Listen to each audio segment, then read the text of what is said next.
Hey guys, I just got out of doing a little segment in Kitchener, which is like 2 hours away from my home in Toronto, and we're just taking a little coffee break, Starbucks break, and I thought I would address some controversy around sponsorship, because there's definitely been a lot of misconceptions around sponsorship and like conspiracy theories about dietitians being shills for industry and things like that. And you know, I love to be super transparent with you guys about everything, and so I thought I would give you a little bit of behind the scenes insight into how exactly sponsorship works for dietitian content creators like myself. So first of all, let's talk about how things work over at Abbey's Kitchen.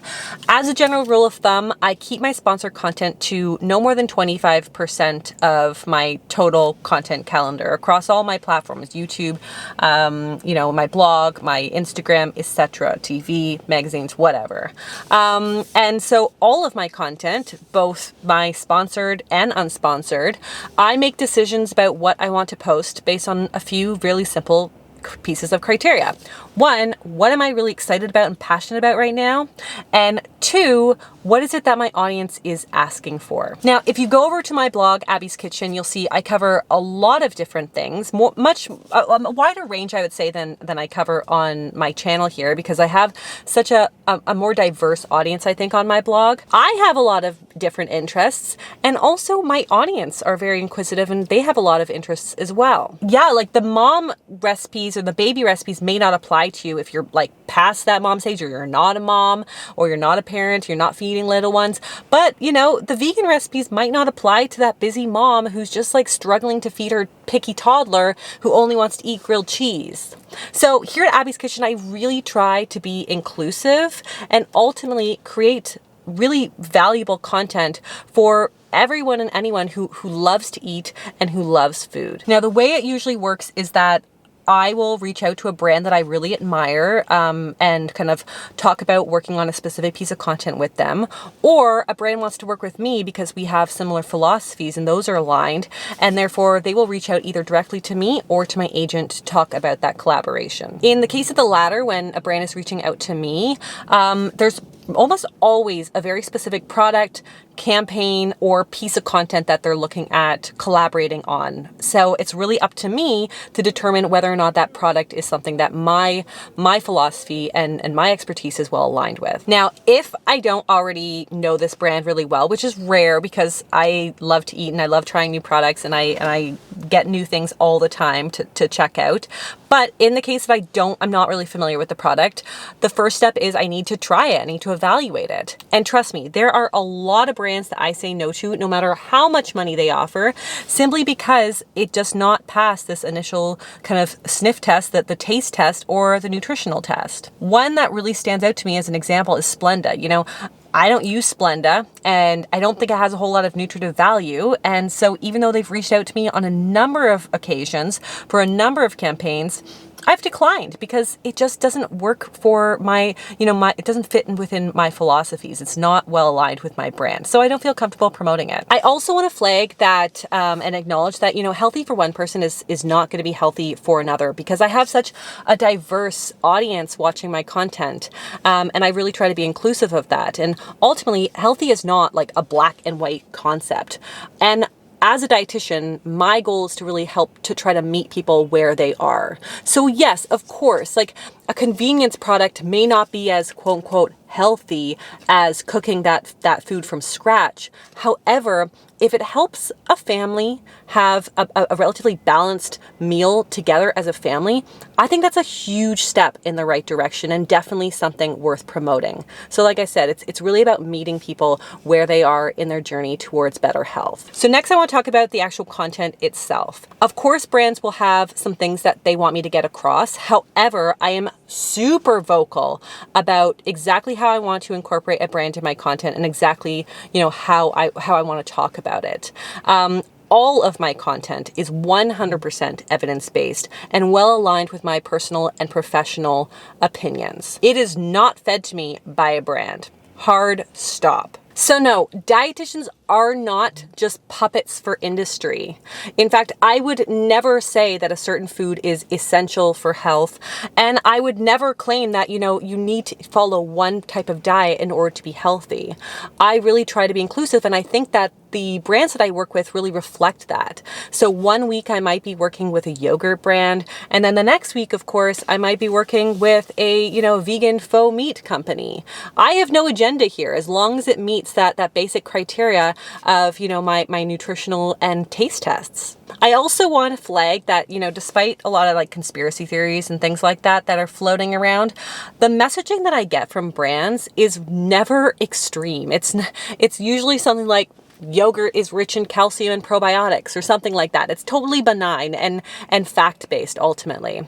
In fact, a lot of the brands and commodity boards that I work with, they have very strict marketing guidelines that they need to abide by. So for example, when I work with the almond board, I'm not even allowed to say something like almonds are healthy. So you can see like they're really, really strict, and almonds obviously are rich in healthy fats and things like that. So it makes sense that that is something that would come out of my mouth. However, those kinds of statements are not allowed. And that brings me to another really important point, and that is what sponsorship is not. So when I partner with a brand for sponsored content, it is for a very specific campaign with very specific messages and a very specific product. It's not forevermore. It does not work like that. I mean, finally, I want to talk a little bit about disclosure here, folks.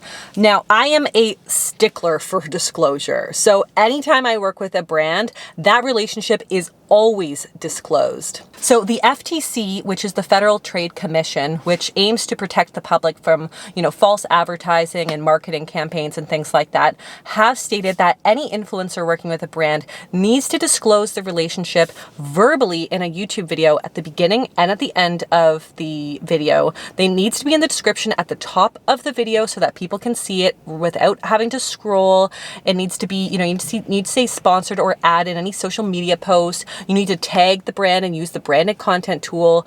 I do all of these things and I do them religiously. So if you're watching a YouTube video and a person just starts talking about a brand like, halfway through the video and they haven't disclosed in the first 30 seconds of the video and there's no disclosure that the video is sponsored in the video description itself, that person is breaking the rules. And honestly, they can get in a lot of trouble for that. Not to mention, it's just totally dishonest when it comes to your relationship with your viewers and your fans. So this is a person that you should ultimately be distrustful of. So next I want to talk about my content and also my brand, because any of the content that I put out there needs to be grounded in evidence and also in my own personal and professional philosophy. Just because I support a plant-based diet does not mean that I can't also support a diet that contains animal products, meat, and dairy. Because guess what?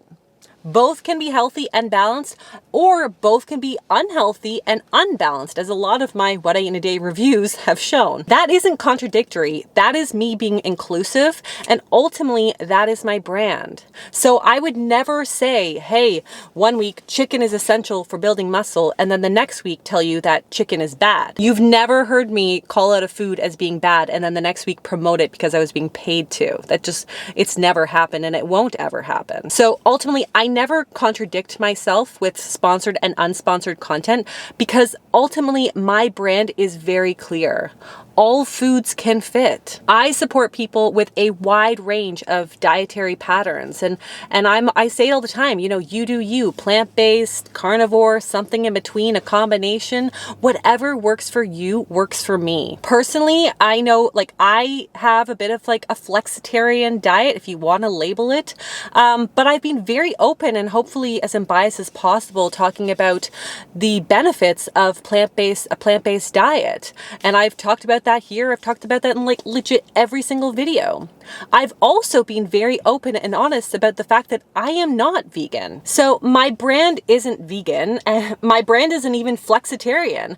My brand is a evidence-based dietitian who wholeheartedly believes that all foods can fit. What feels good to one person won't feel good to another person, and that is totally okay. Diversity is beautiful. It really is, even with diets. If you go on my blog, you'll also notice there's a ton of unsponsored vegan recipes. And the reason for that is because they satisfy those two pieces of criteria that I talked about earlier.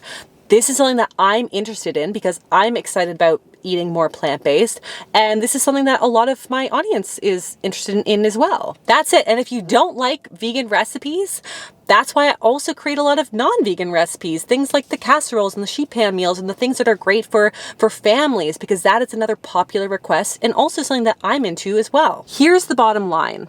A responsible influencer does a few really important things. One, responds to her audience and their requests, and let me tell you, I get a diverse set of requests. Two, it really stays true to her own or his own brand, both with sponsored and unsponsored content. And three, is transparent, honest, and in my case as a dietitian, evidence-based. That is my goal here at Abbey's Kitchen, and I will continue to fight to uphold it. So if you guys have a very specific question that you want me to focus on, leave me a comment below. As you know, as I've talked about right here, this channel is not just about me, it's really about you guys and what you want to hear and see. So leave me comments, questions. This is all what informs all of my content.